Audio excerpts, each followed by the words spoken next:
one of the things with your channel is that, and I think with you, Eric, I guess there's, I don't know if an expectation, but because your channel started maybe like a little bit less mainstream, right? Obviously, it wasn't as big of a channel as Omar's.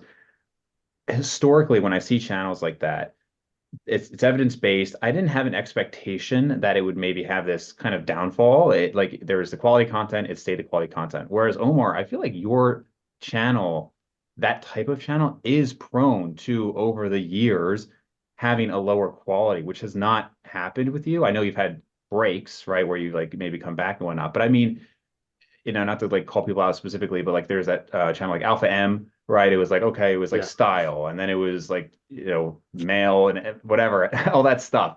And Elliot like, Hulse. what's that? Elliot Hulse. Yeah, yeah. I don't follow him, but I've heard it's similar issue there. Obviously Greg Doucette has, I don't know, I think he just posts about like current events or something now. But it's kind of like, hey, we have this huge influx, and then to stay relevant, it's, what can we talk about? And the quality clearly goes down.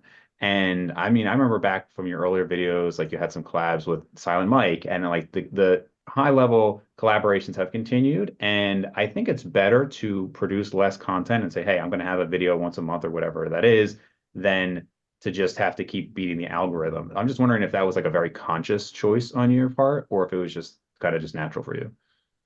Didn't think about any of it. No, I would say that I think you have to have obviously like a strong internal compass, and you have to understand what you're willing to do and what you're not willing to do.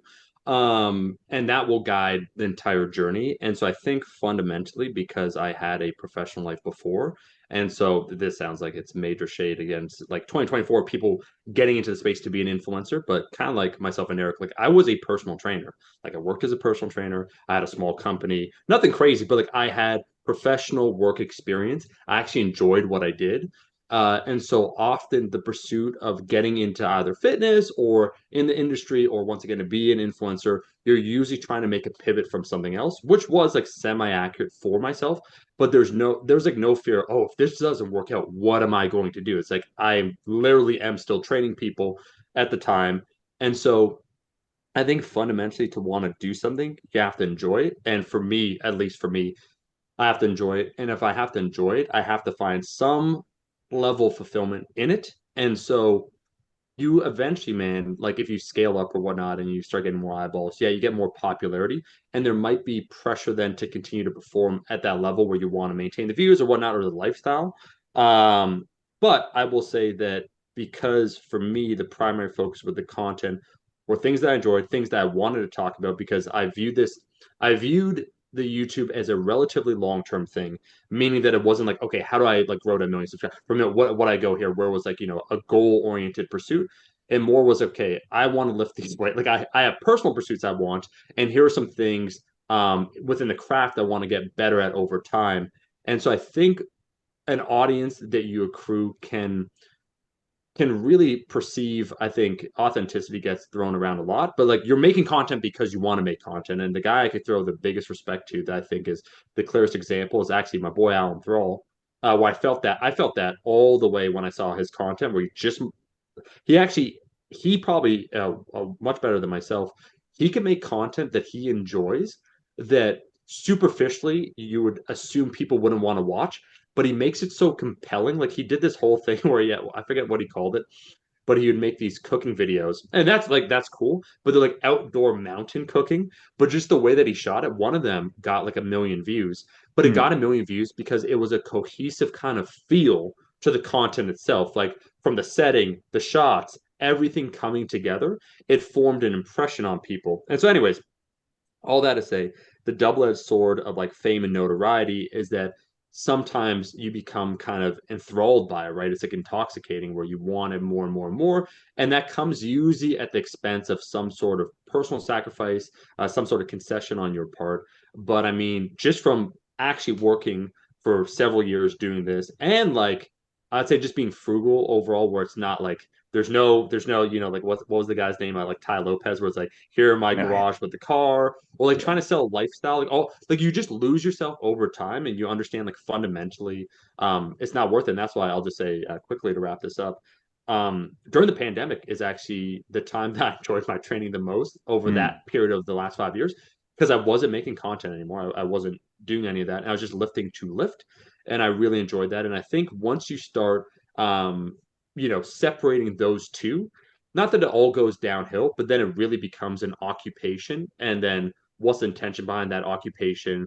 What's the end user like? How are they then digesting it? Like, are you doing right by your people that have watched you over time? So I really do think, to your point, that if you're to continue to make content, you should always try and continue to make content that you're comfortable with. So that's like now that we're slowly getting back into like still focusing on Rascal, it's like you just make content like, yep, I like it. Is it going to be one time a week instead of the 5 videos a week? Sure.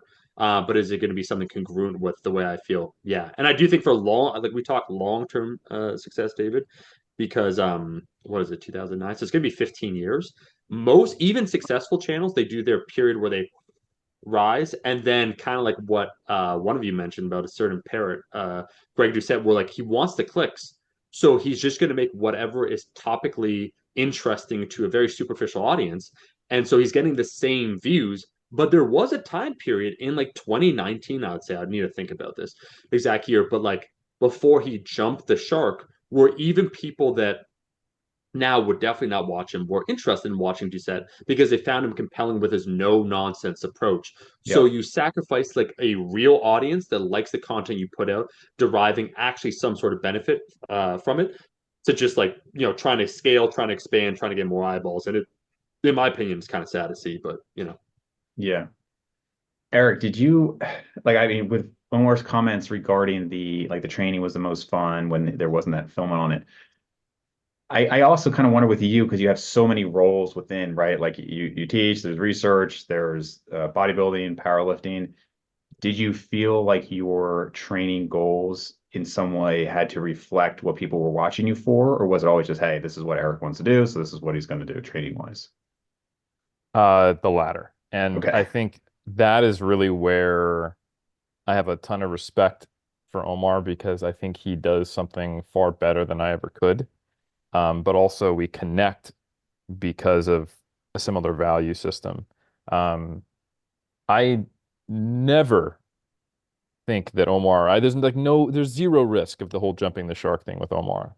And something that I've always identified him from the moment I started talking to him was that he had a very clear purpose statement, mission statement. And also he was very, like he said, he knows what he's comfortable with and he has a very strong internal compass. Um, and I think what really connects both of us, even though we're very different people, is neither one of us will make any compromise for what we put out there. It doesn't mean that it's not an immediate thing we decide, but we calculate like, is this a net positive? We joke about that terminology all the time, but it's a very common thing that we will talk about, like who do we want to platform on the podcast? Or we'll reach out to one another because like he knows that I know the inner workings of a lot of the evidence-based quote unquote community. And I know that he knows and is really tuned into the broader mainstream fitness space and the YouTube community, especially. So, like when a big YouTuber reaches out to me and I have a superficial view that, okay, this seems like it could be a useful collab for, helping my mission statement. I ask Omar, like, hey, what's your perspective? Because I think he's actually better reading people than I am. And yeah, like it was very apparent to me from the start that Greg Doucette was who he eventually showed himself to be. But you saw that there was this point, like he said in 2019, where there was like an 80% overlap between the audience of, say, a Jeff Nippert and a Greg Doucette, which to Yeah. me is mind-blowing. Mm. But to the average person in our space, um, maybe is only something they can see now in retrospect.